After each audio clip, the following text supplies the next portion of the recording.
G'day everyone, welcome to a very special edition of not the Footyology podcast. I don't know what this is. Maybe it's a vodcast. I don't know what you call them, but we're not talking football. No Rodney Eade. We've done our AFL season review. We've talked about grand finals. We are talking about a subject far closer to my heart than mere football.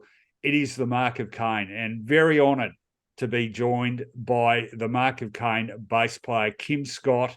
Thanks for joining us, Kim. Pleasure to be here, Rohan. Good to speak. Like all diehard Mark of Cain fans, I'm just so excited about the prospect of this latest tour coming up. It's I guess, celebration, of course, of the iconic Ill at Ease album released in 1995, but still a staple on a lot of Australian music aficionados' playlists. Exciting stuff. Are you excited? Yeah, look, this tour, we planned this tour in 2020, beginning of 2020, because that was going to be 25 years. And then, of course, COVID hit. And then we said, okay, 2021, surely we'll be able to do it. And then it happened again. So then we pushed it to 2022, and we couldn't get a repressing of this album because we want to release a vinyl version of it, remastered version, and all the pressing plants were busy. So we said, okay, let's do it in 2023. So it's finally come around. And of course, then I have a major accident on my bike and end up in hospital, and we've had to delay the first 5 dates, I think, into January. So it's one of those tours that it's just going to be great to get it out and get it done, just because it's been so long in the making, but we are looking forward to it. We love those songs. There's a couple of songs on the album we haven't played live for a long, long time. Just really looking forward to getting it out there and play the whole album. So I'm tipping most people who will watch this will be familiar with the fact that you did have a really serious accident, but there may be people, there probably will be a lot of people watching this who don't know about it. So we're not messing around here. This was really serious. Just take us through what happened, what you had to have done, and where you're at with your recovery. So, yeah, it was about 7 or 8 weeks ago. I'm a cyclist, which probably doesn't go down well with some of the footy fans, maybe, but I even used to shave my legs. But riding one morning, because I ride six mornings a week, I just encountered a car backing out of a driveway. I was with a group of other cyclists. He kind of went to go out. We had to swerve. I kind of went down, high-sided off the bike, hit either a tree or a pole at about 40 kilometres an hour, wearing nothing but Lycra, which is unfortunate, and broke my pelvis, a couple of ribs, clavicle, kind of head injury, knocked out. I was unconscious for over a minute, blood pissing out everywhere, and a lot of scratches and contusions and so forth. Went into hospital emergency. I had an internal bleed as well, which they took a little while to find, had to operate on me without any general anaesthetic. Just I had to sort of stay awake while I did that operation. That was pretty torturous. And then 8 weeks in hospital. Eight days in hospital, and then it's been about close to 8 weeks recuperating. But one of the things they did, which I'll just show those that want to see it, is that I had to have. Oh my God! An external. Wow. External fixture sort of to stabilise my pelvis. So I've had that on. I get that off this week. Can you hang your laundry off that? Yeah, it's not useful for anything, I tell you, other than getting in the way. They did say I was lucky I could put my underpants on, because most people, they said it's lower than this, so I can at least wear pants. So I wouldn't have stood up if I wasn't able to do that. But yeah, so yeah, I'm on the mend. We had to delay the first 5 dates, which is unfortunate, but we're starting off now, hopefully in Adelaide. Once this comes off, we'll be able to rehearse again. We prepped pretty well for the shows. We were rehearsing in probably June, July, August. We're as you probably know, Rohan, a band that is quite mathematical in our playing, and so everything has to be super accurate. So we were rehearsing sort of 2 or 3 months, and then the accident happened, and we haven't rehearsed now for 8 weeks. So back on the rehearsal train this next weekend, and hopefully we're all good for kicking off the tour in Adelaide on November 25th. Fantastic news. Like, how is the pain factor okay now? Yeah, I'm healed from all the injuries. Like, I got a plate in my clavicles, all been kind of stitched up, and I got a big metal plate. I got screws in my sacrum and all that sort of stuff. So I'm healed from those. The problem is this frame pinched a nerve in my leg. So I've got a really bad nerve pain at the moment. So I'm on a couple of drugs to keep the nerve pain under control. But hopefully the frame will come off and the nerve pain will go. That's fingers crossed the hope. So now I just stand on stage legs wide apart and play like I normally would play, not moving at all. Was going to be my next question. It's one of the I'm a very bad bass player, but you have, in my view, the most iconic stance of any bass player in world music. Will that be affected? That's a good question, and I'm hopeful it won't, because I do have quite a wide stance, as you know. All came off the gunslinger. When I used to watch Westerns as a young kid, I used to like the guys in the black hat wearing their holsters really low down on their hips and stuff, rather than the guy in the white hat with his holster up on his hip, looking very right and proper. I like the kind of gangster look. And so I hang the bass low. I got my legs wide. And as you know, I don't move. Maybe we'll need a curtain to kind of sort of put me in place and then open the curtain and then close at the end of the show. Not sure. So we'll see. Normally I can stand like that for an hour and a half, no problem. So we'll see. We'll see what they've done to my hips to either help or hinder that. We'll see. So this concept of featuring a particular album, you've done it before. This one's a bit different in that, so I'd say about half the tracks off it are probably your best known and most loved tracks. So why have you done it with all of these? I suppose like we're a vintage band now. Yeah, we're not old. We're just vintage or veteran, Yeah. So I think we're the same age, so you got to. Yeah, that's right. That's a nice way of saying we're old. I think bands at our sort of stage, John and myself have been in the band since inception. We're brothers. Obviously, it's gone through a lot of drummers. We're now at a stage that, yes, we might look at writing some new material. We don't write a lot of new material. We're not that prolific in that regard, but that particular album was probably the album, Ill at Ease, where Henry Rollins came and produced it. It became kind of a big opening up of our fan base to other fans that hadn't otherwise looked at it.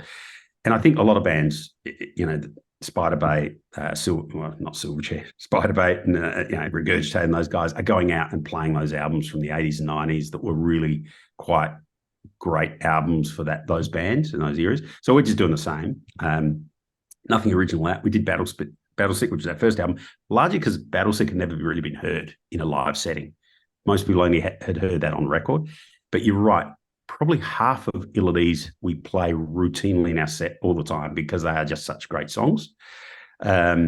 In this case, we're now going to fill the other half of the set with those songs that don't get played that often. And we're looking kind of forward to it because in the rehearsals we've had, they've just been fantastic to play. I mean, the ones like Interloper, First Time, Point Man, we kind of play them almost every show. I can't think of a show where we haven't played those songs, but there's a few songs that we've not played. You Let Me Down, obviously LMA, we play a little bit, but so yeah, it'd be great to play the entire catalogue in order, as well as release a new LP with some new mastering on it that's going to sound pretty good.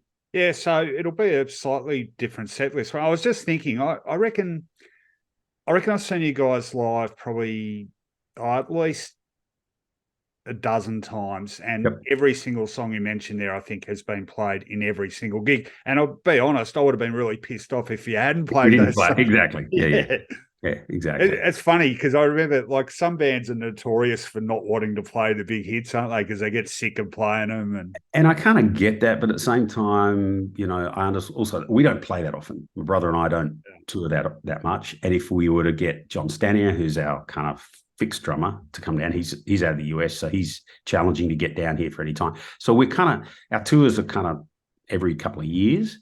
Life takes over, family takes over, work takes over. So when we do go out, we're never just going to say, hey, we're just going to play a new album, particularly if that album hasn't been released, because people are going to go, well, yeah, it takes a while for people to get into any of those songs. So, and realistically, we are writing some new stuff at the moment. Don't know when it's going to be ready for. We are invariably really slow at songwriting, particularly John. John's the main songwriter, of course. He takes sometimes years to write songs. So it's going to be good to get out and play these songs again, and we'll play probably an encore with some different songs, maybe off This Is This and a couple of the other albums, just to fill it out. So That's funny you mentioned that. We're sort of talking about I think it was Guns N' Roses. It took them how many years between was it Appetite for Destruction and Chinese Democracy or whatever it was. But I always remember. So Illides 95. This came out in 01. Yep. That's my personal favorite. I just love that album so much. And then I remember about once a year I'd go, any chance they're going to come up with something new? And then it was 2012, I think, Songs of the Third and Fifth, and now it's been as long again. Again, exactly. Well, see, partly it's dependent on John's state of mind, which is weird. When John's happy in a relationship, he doesn't write much. When he's miserable and pissed off, he kind of writes. So there may be an album coming. So it varies, and also just obviously as you get older, you get fat. You know, he's got a child. I got 2 kids, so yeah, you just get consumed with stuff. We haven't written with Eli before, who's the drummer that we've been playing live with probably for 8 or so years now. Yeah. And that's going to be interesting because we are now doing a bit of writing with Eli. So I think that's going to be good. He's such a great drummer. It's going to be really interesting. So yeah. I wanted to ask you about the drummer thing. I mean, that's the other sort of cliche, isn't it? The Spinal Tap thing about it. Yeah. They didn't spontaneously combust, of course. But I wish one of them had it, but I won't say that. Yeah, we might not go there. But I mean, look, I think half the reason I got into you guys, I was a massive Helmet fan, loved John Stanier, and then he became Mark of Cain drummer. It's like a dream come true. Eli is fantastic in his own way. Do you feel like as you say, it's a very sort of clinical sound, you know? Do you feel like it's mathematical, kind of the old math rock? Rock. Has the sound varied much drummer to drummer, you think? Well, it's interesting because my brother John also used to play the drums in a band called Fear and Loathing. So he's competent on most instruments. And a lot of the Illides drumming, he kind of worked out how he wanted it to sound and instructed back then Aaron, who was on the drums, exactly how he wanted to do. We used to joke, you know, with a drum machine, you just got to punch the beat in once. You know, with a live drum, you got to keep punching in multiple times. But John was always very good at identifying exactly what he wanted. He does the same with me in bass. You know, hey, this is what I want. This is how I want it to play. You know, this is what I want. So I think in that regard, we've had some consistency because my brother has an unbelievable ear, and he will hear something and go, no, that's not quite right. You know, that's just on the back of the beat, and it needs to be on the front of the beat to be more attacking. And I'm thinking, I don't know what he's talking about. And then the drummer will go, oh, like this. And it's just like, oh, my God. So I think a lot of it is John shaping the drummer how to sound. It was weird with John Stanier because he's such an iconic drummer. It was weird to see the dynamic of my brother John talking to John Stanier saying, could you do this? Because it was almost like Stanley is such a heralded drummer, pretty hard to tell him what to do. Yeah. But yeah, I think in most regard, it's the consistency of John's vision that, yeah, you do get a bit of difference. You have some drummers who swing a bit more. Some guys are really attacking drummers, etc. Some hit harder than others. And so we noticed, me as a bass player, because I got to lock in with the drums, I noticed the difference. It'd be interesting to see if fans notice the difference as much. The other famous thing about this album, I guess, is that it's Henry Rollins credited with the production of it. Personally, I mean, you tell me I'm talking crap, or maybe. I mean, I feel like your first 2 albums, as great as they are, it's Illides where you hear, okay, that is the signature Mark of Cain sound. Yeah. Do you agree with that? And is Rollins responsible for that? So, as much as we'd love to lay everything at Henry's feet, I would say no.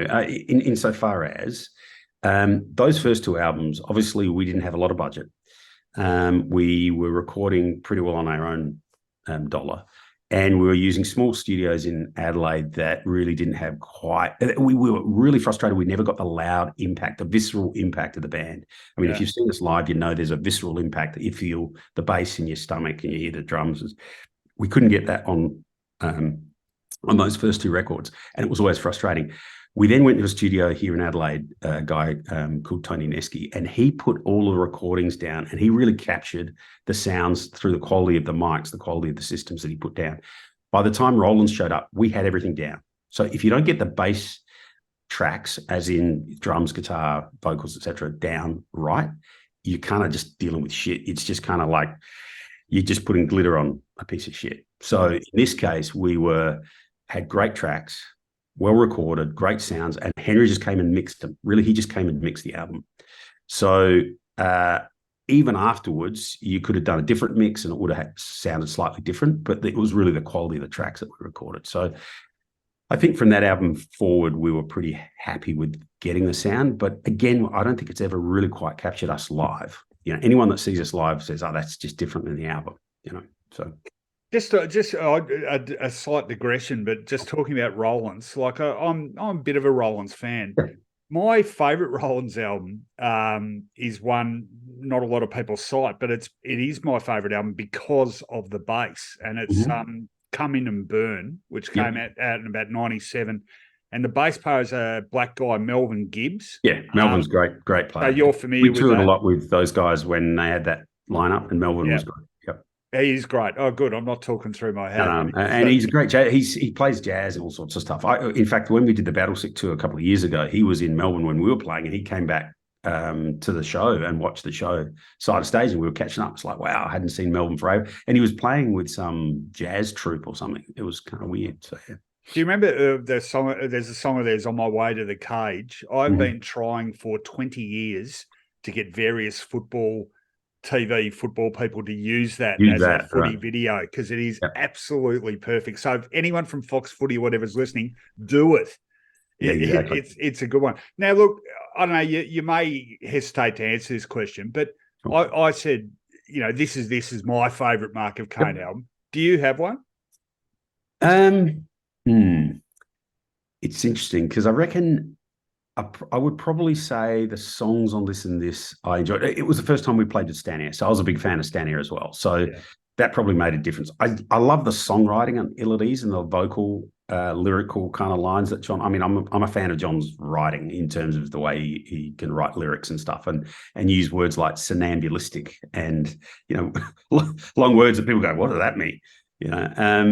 I just love the way John phrases stuff. So I think from a lyrical perspective, Ill-at-Ease is probably one of my favorites, but from a bass drum connectivity and the sound that we got, I reckon this is a real classic. So you mentioned go on. I was just going to say, every album, when you finish it, you finish Songs of the Third and Fifth, it's best album. It's weird. It's rare that you put an album in the can and go, yeah, that's a shit album. I mean, you wouldn't finish it ideally unless you're doing it for a contractual obligation. But in this case, you finish Songs of the Third and Fifth, and you go, yeah, that feels really great, sounds great, really good, and you're happy with it. But yeah, it's difficult as an artist because you're kind of growing through every album. So every album is another epoch in the growth of the band. I felt like Songs of the Third and Fifth, I don't even know how I would define it, but it felt a progression of sorts, or different to This Is This. Yep. So, if you do, you guys sounds like may have another album.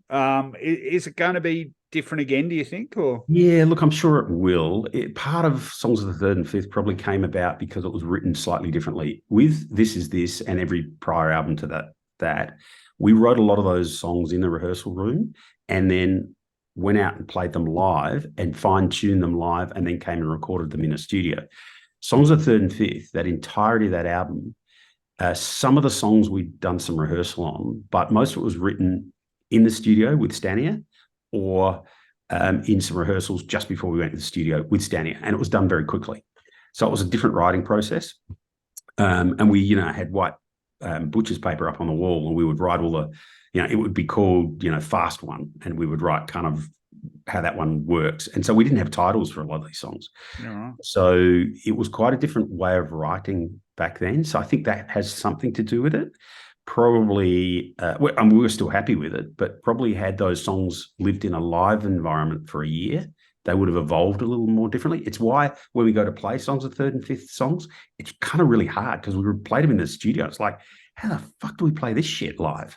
It's just different, a different evolution of that album, I think. So, yeah. That's interesting.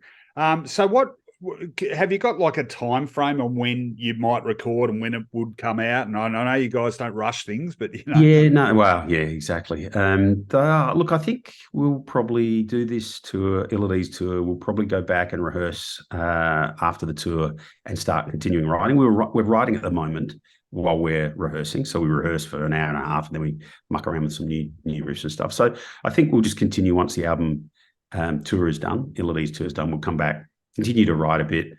And maybe John will have some focus around lyrics and some stuff, and then it'll come together pretty quickly. These days, studio time is so much easier because you can record so much, at a high quality on a computer these days than before you had to have perfect studio time. And it was always very, very difficult. Now you can kind of incrementally build an album over time in your bedroom, really. So yeah. I mean, it sounds from what you said earlier, we've got to make sure it's the best album it could be by making sure John's pissed off and not in a relationship. Is that? Yeah. Yeah, exactly. That's not hard to achieve. That's how will he be okay with that? Or for the sake of the art form, I'm sure he'll. Well, yeah, no, that's what I like to say. Yeah. I've got to ask, like, myself, I'm a massive fan of yours, Ryan Fitzgerald, another footy person. Yeah. We are Fitzy and I are constantly swapping notes. Yep. You guys, are you aware there's significant AFL support out there for the Mark of Cain? It was interesting. I remember we used to play at the Tivoli in Adelaide, and you'd look and you'd see these Crows footballers because they're so bloody tall at the back of the thing. So I was aware that there were some people out there who are AFL either players or followers or whatever. And obviously Fitzy, who grew up down south here in Adelaide, has been a constant supporter and has always a good laugh. So yeah, it's out there. I don't think we get featured on many football shows, though, in terms of backing tracks. So maybe I'll see what I can do. One of the great days of my life, Kim, I've got to say this, was a game at the MCG 2001. I'm an Essendon supporter. Essendon famously came back from 69 points down against North Melbourne, one of the greatest comebacks ever, a famous game. So I covered that game, and I actually packed up my stuff after I'd filed and walked down to the corner hotel and watched you guys absolutely tear it up on a Sunday night in July.